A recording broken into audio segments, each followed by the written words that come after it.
It was as hot as Hades this morning, but little did I know that the underworlded Pluto was hell-bent on extracting revenge for his demotion to the infernal regions. The bright afternoon turned as black as Satan's heart, as the ominous-type clouds soon hid the mountaintops. I lit a candle. The branches flew, the cats hid, the thunder shook, the yard flooded, and the negative balanced the positive as electrons and photons surged forth in bolts, all as I watched from the garage. Above me, light burnt not the clouds away. Below me, the earth yet turned under my feet. Within me, unworded dreams haunted my soul. Around me, hell's master poured blackness on the ground. Satan had broken free from his block of ice, where Dante had placed him, in the heart of hell, showering the earth with hail and a hell of a storm that had goodness on the run. It was he, the devil, that once said, through Milton's pen, that it was better to reign in hell than to serve in heaven.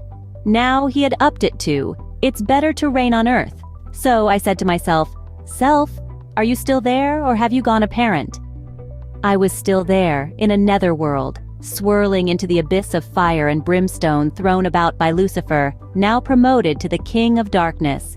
The dark symphony played the notes of doom as ice crystals big and small pelted the world around as hailstones that magically stayed frozen on the warm ground, almost an inch deep now.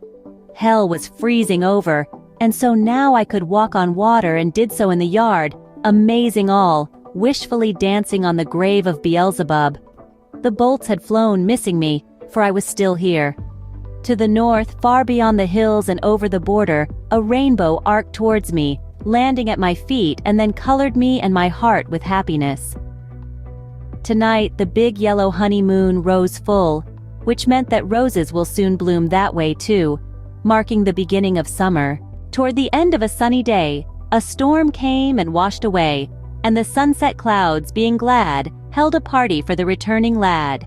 The sun then peaked, and soft shone into the mist of the departing squall, its light split into party colors lone, separating each from the all. A bouquet of colored rays swirled into sight, and promised good weather for the rest of the night. The rainbow lit up the east, as long we attended the feast of both the east and the west, till into darkness we descended blessed.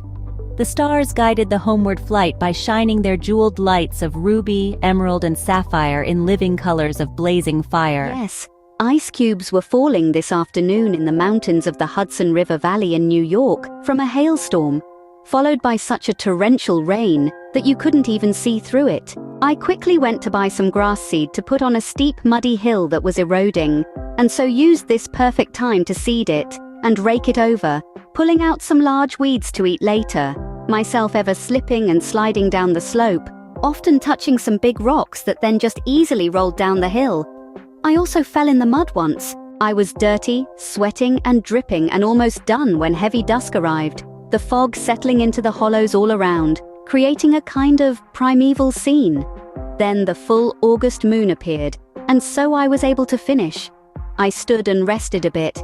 Some ancient frequencies began resonating in me, my brain and mind synchronizing and sympathizing with them.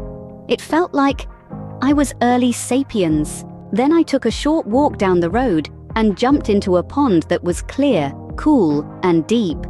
The full moon's reflections on some ripples formed two straight strands, about 6 feet long, of pearls of little moons that seemed to be underneath the surface of the water. If I closed one eye, then there was only one strand. This was life being experienced, a result of what is. The message speaks, the messenger is secondary, unknown even. Live it, love it, be it.